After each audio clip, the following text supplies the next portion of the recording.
Okay, once you got those two bolts removed, you're gonna need a pair of needle nose pliers. Oh, it's way up in here.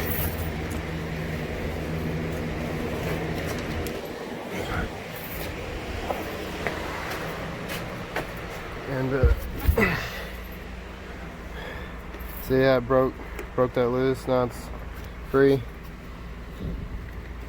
Now you need to remove this nut, and then right here you have this bracket. You need to bend it out a little bit, just slightly. You don't want to go too far because you don't want to break it, but you got to remove that so you can pull this cable out, because you can't loosen the tension of this cable without removing it from the shifter column or the shifter assembly, or whatever the hell you call it. But once you get the cable free from here, then you can pull this out, and it'll loose tension up underneath the where the two cables come into this one cable. We'll need a deep socket 10 millimeter or a 10 millimeter wrench. Either one will work, but you know, the wrench is going to take a lot longer.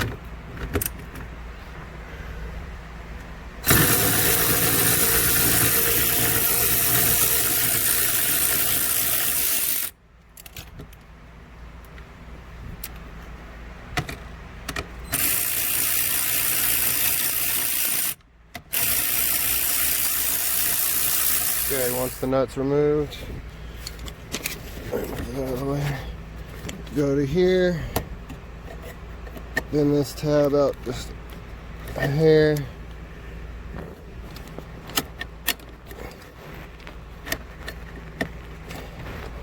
Okay. Last time I was at the junkyard, this just came right out, but unfortunately, you're gonna have to take the whole assembly off.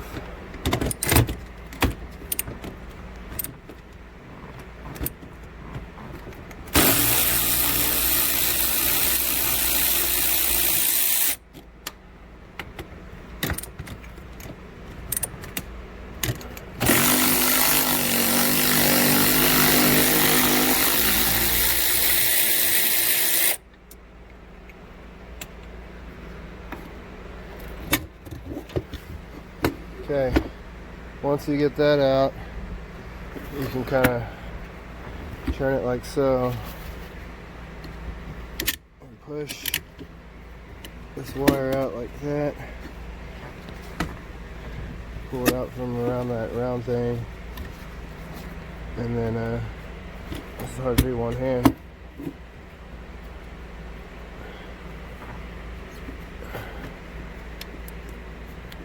Anyways, I'm gonna have to use two hands, but you just pull the wire out and it comes right out. Twisting, it comes right out.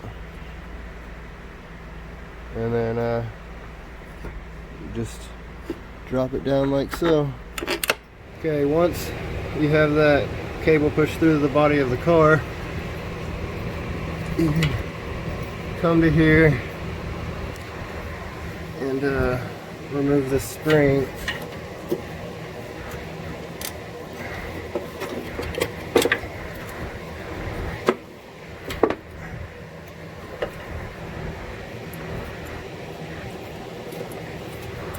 And then once you get the spring removed, it loosens up a lot of tension here. And then you just need to get these cables, slide them around, pull out of the slot here, pull the bracket or pull the cable out.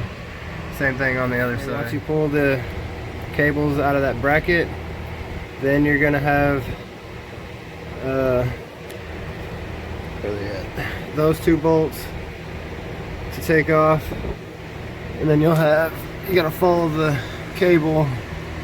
You have a bracket here and a bracket here, actually here, and that should be the last one you have to remove. Same thing on the other side. You got one, let's see, here, and then you got one right there. Once you remove those, you can fish the cables out and drop them to the ground, then we'll work on the control line. Once you get those bolts out, these little brackets, they just kind of pop out of the tab there. And then once you get those two bolts out of there, then you just need to pull these cables through these brackets. And once you remove that bracket, then you can take the cable and start fishing it through.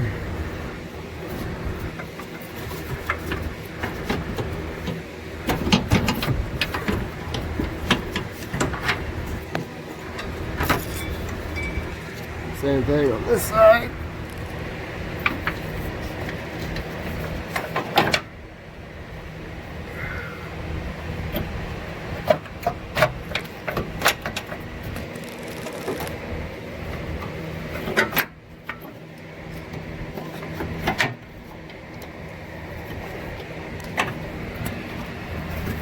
Careful not to get it wedged up in here like I did.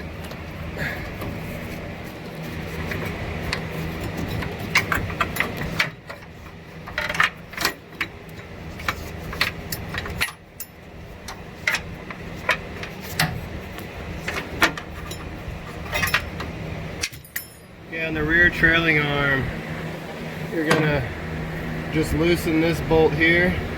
Don't take it out. You're going to loosen this bolt here, don't take it out. Once you loosen those, these are 14s, then you'll remove this 17, and then there's a 17 on the opposite side. You'll remove both of those, and then you'll come over here to the actual wheel hub, and then you'll remove this 14 here. Once you remove this 14, this whole assembly is going to drop down. So be careful. Okay, before you go and start disassembling the rear trailing arm, you need to remove this brake line.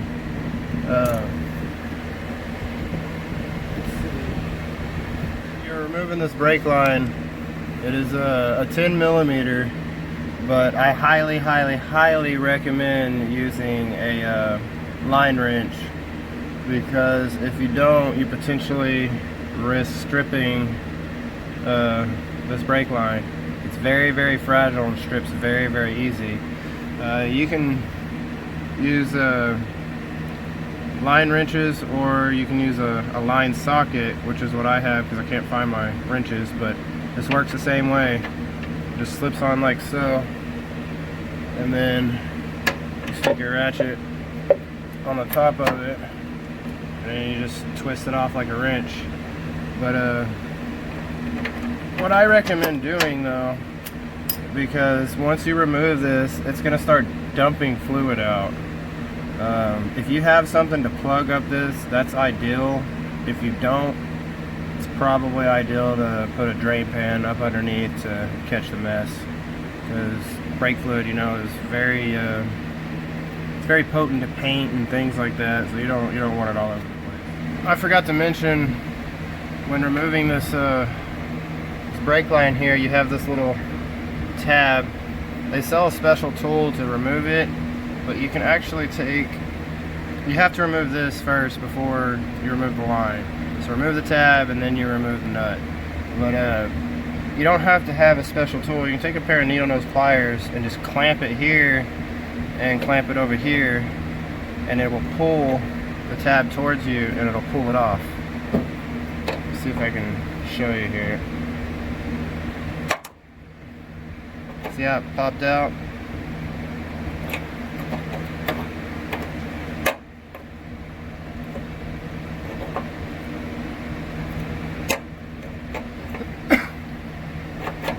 Damn dust. See, this comes out just like so. And then now you'll take the line wrench, make sure it's on this nut. Just get that stick up in there.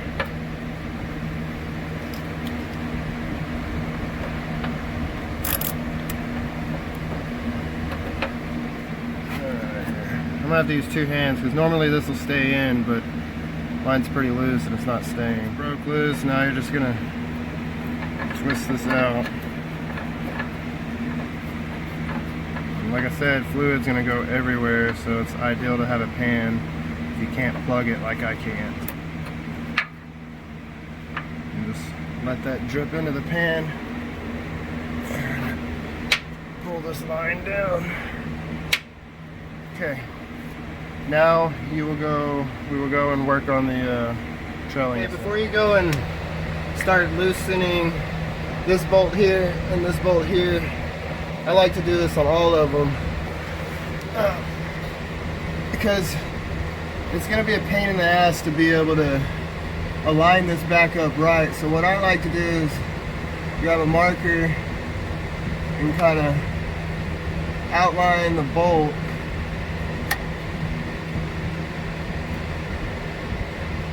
like so. That way when you go and put this back on, all you have to do is line the edge of this bolt up to the edge of the marking you made, and you'll know it's back in the exact same spot it was.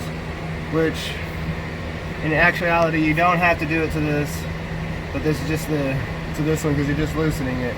But like well, actually I would do that anyways because when you loosen it, it's gonna move back and forth. But do that to that one, and that one you don't need to. It's mostly just this one because that's pulling your arm back and forth. Make sure you mark that or figure out a way to align it. I think when you take the bolt out, you'll kind of see an imprint, so you kind of have an idea of where to do it. But I like to put a mark on it just to be safe. And then everything else, I don't think you really need to mark because it should all be good.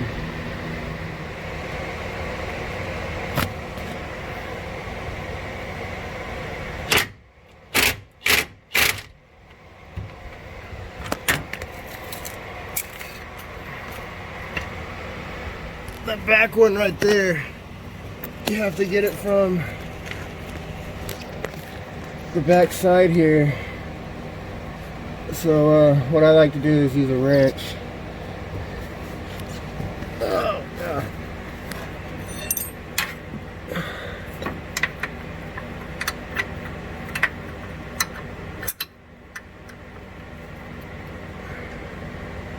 Let's see, I need to go this way.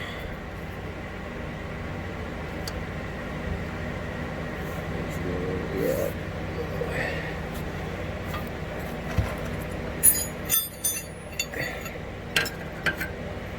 Let's see if I can use this wrench.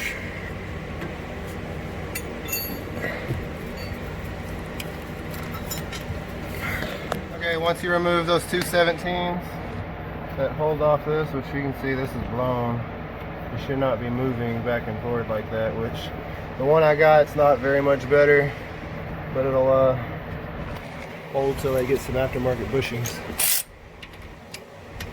But this is the last bolt, the last one that on your wheel hub that goes into your lower control arm. Keep in mind, like I said before, once this bolt comes out, this whole assembly is gonna drop down. So do with caution.